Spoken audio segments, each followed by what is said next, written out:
तो इलाहाबाद विश्वविद्यालय का एक नौजवान आया और कहा, भैया जितना इस देश में लव लेटर लीक नहीं होता है, उससे ज्यादा उत्तर प्रदेश में क्वेश्चन पेपर लीक हो जाता है। और देश से जुड़ा हुआ कोई विषय हो, नौजवान से जुड़ा हुआ कोई विषय हो, तो साइलेंट मोड पे चले जाते हैं। भारतीय नौजवानों के लिए मृतकाल शुरू हो गया है। अभी से कुछ महीने पहले ही 1 घंटे से कम समय में एक नौजवान आत्महत्या कर रहे थे देश में। अभी का आंकड़ा यह है कि 1 घंटे से कम समय में 2 नौजवान आत्महत्या कर रहे हैं। देश में 2 करोड़ नौकरी दी जाती तो शायद ये स्थिति पैदा नहीं होती। और इन सब के बीच दावा क्या किया जाता है? विश्व गुरु का। विश्व गुरु नहीं है गुरु, आप पक्का से ना विश्व गुरु हैं। साथियों, सबसे पहले तो आप सब इस प्रेस वार्ता के लिए आए हैं, इसके लिए आपको बहुत बहुत धन्यवाद। जैसा कि आपको विनीत जी ने बताया, आज हम लोग एक बहुत ही गंभीर और संवेदनशील विषय पे यह प्रेस वार्ता कर रहे हैं। आप में से बहुत सारे साथियों को यह जानकारी मिली होगी कि रूस में 20 नौजवानों को, भारतीय नौजवानों को बंधक बना करके रखा गया है। बंधक क्यों बना करके रखा गया है? क्योंकि हमारे देश में युवाओं के लिए मृतकाल चल रहा है। देश में तो नौजवानों के लिए मृतकाल चल ही रहा था। जिन नौजवानों को रोजगार नहीं मिल रहा है, अब विदेशों में भी भारतीय नौजवानों के लिए मृतकाल शुरू हो गया है। रोजगार के बड़े बड़े दावे किए गए। सरकार ने कहा कि हम हर साल 2 करोड़ नौकरी देंगे। अगर हर साल देश में 2 करोड़ नौकरी दी जाती तो शायद ये स्थिति पैदा नहीं होती। आप जानते हैं कि रूस के पास परमानेंट आर्मी नहीं है, ठेके पर आर्मी है। हमारे देश में भी जो है ठेके पर अग्निपथ योजना लाई गई है, ठेके पे जवानों को बहाल किया जाएगा। और वहाँ पर जबरदस्ती भारतीय नौजवानों को एक तरीके से बंधक बना करके रखा गया है। उसमें से सिविलियन वर्क में गुजरात का एक नौजवान, नोट कीजिएगा, गुजरात मॉडल, गुजरात का एक नौजवान, उसकी दुखद मौत हो गई है। और इस संवेदनशील विषय पर चारों तरफ चुप्पी है। होता है ना कि मोबाइल में एक वाइब्रेशन मोड होता है और एक साइलेंट मोड होता है। तो जब प्रचार की बात आती है, फोटो ऑप का बात आता है, तो प्रचार मंत्री सक्रिय हो जाते हैं, वाइब्रेशन मोड ऑन हो जाता है। और देश से जुड़ा हुआ कोई विषय हो, नौजवान से जुड़ा हुआ कोई विषय हो, तो साइलेंट मोड पे चले जाते हैं।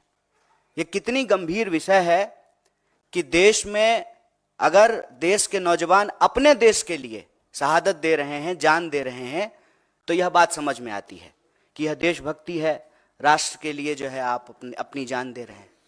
दूसरे देश की लड़ाई में, दूसरे देश के वार में भारतीय नौजवानों को क्यों जाना पड़ रहा है? इसका एक सीधा संबंध यह है कि हमारे देश में जो नौजवानों के भविष्य के साथ खिलवाड़ किया जा रहा है, जिस तरह से बेरोजगारी का दंश उनको झेलना पड़ रहा है। और आप सब जानते हैं कि पिछले 10 साल में बेरोजगारी दर लगभग दोगुनी हो गई है। 45 साल में देश के इतिहास में इतनी बेरोजगारी कभी नहीं थी।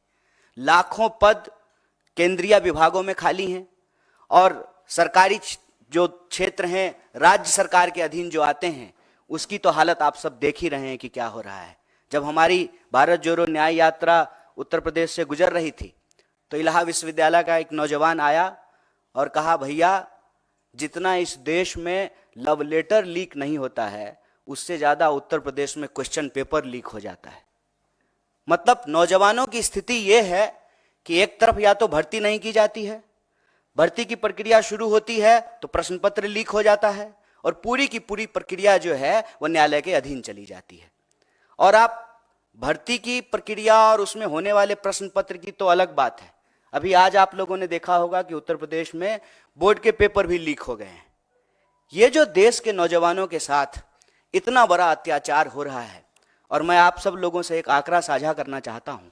अभी से कुछ महीने पहले ही 1 घंटे से कम समय में एक नौजवान आत्महत्या कर रहे थे देश में।